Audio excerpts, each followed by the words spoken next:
Mucuyu a todos, aos meus mais velhos, os meus mais novos e os meus iguais. Eu, Tata Dinquice Loiá Indeuacimê, filho da casa de Mameto Ajadareuim e a minha avó Dalegi, meu bisavô Tata Obá Jassanassu, que ainda é vivo, graças a Deus, encontra-se entre nós, com 76 anos de santo, tomado, né? Venho abordar um assunto hoje muito sério a respeito do preconceito religioso. O dito preconceito, né? Como todos dizem. As pessoas mais jovens tomam obrigação de 1 ano, 3, e já abre casa, sem nem mesmo saber o que é ter uma casa de candomblé, para satisfazer seu próprio ego, para satisfazer o seu desejo humano, os desejos não vou dizer da carne, mas a uma vaidade, né? Porque ter uma casa de candomblé não pode ser pela vaidade, mas pelo chamado do Inquice, pelo chamado do Vodum, pelo chamado do Orixá. Então, o assunto que eu tenho que abordar, que eu vim abordar hoje para com vocês, é esse respeito. Para se abrir uma casa de candomblé tem que ter missão.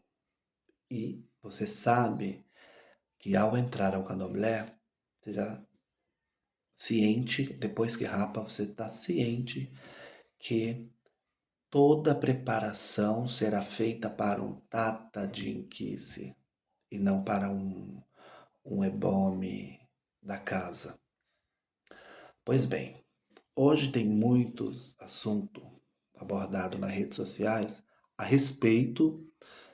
Fulano abriu uma casa, fulana abriu a sua. Por que as casas de candomblé hoje estão elevando o seu próprio ego, as fantasias carnavalescas, né? Que vestem seu inquice, seu orixá, seu vodum? Orixá não é isso. Quando eu entrei numa casa de candomblé, eu disse minha Mameto, vou sair virado no santo com a cabeça maior que da rainha de bateria. Ela disse, na minha casa não. Na minha casa não se usa esses enfeites carnavalescos.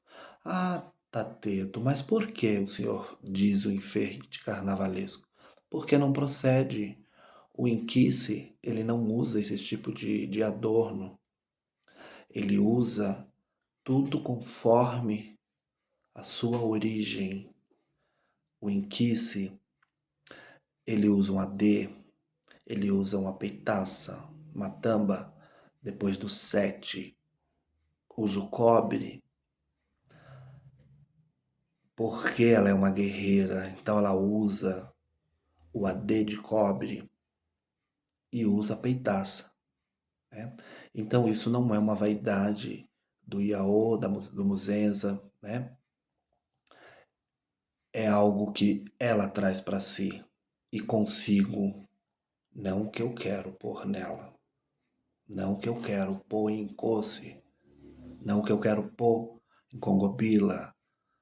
Hoje em dia, abre-se a casa e faz um enfeite carnavalesco. E todos ali adorando aquela situação.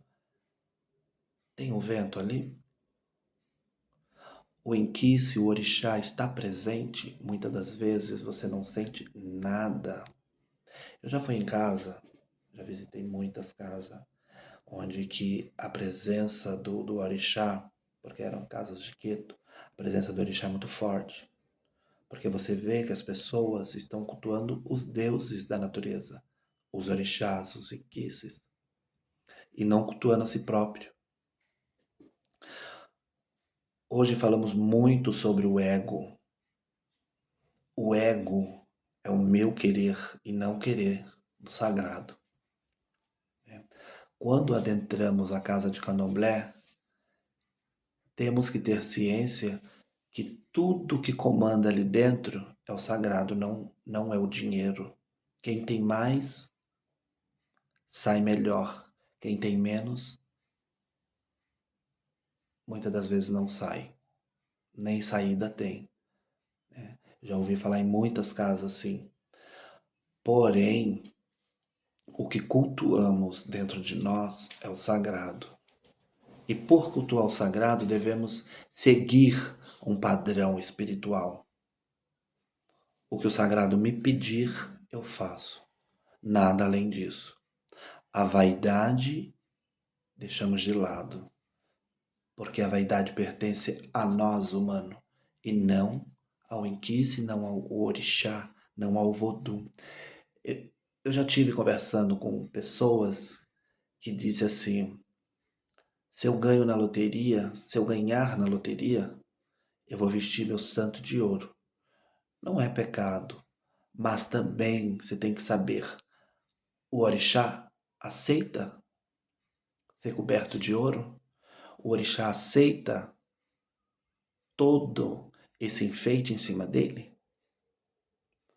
Muitas das vezes não.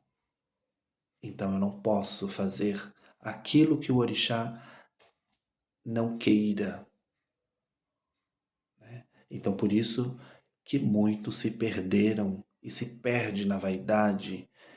E quando você vai assistir aquela determinada festa, você não sente a presença de nada, somente o brilho da roupa, que não deixa de ser algo precioso para os olhos de quem vê, mas não para os olhos do sagrado.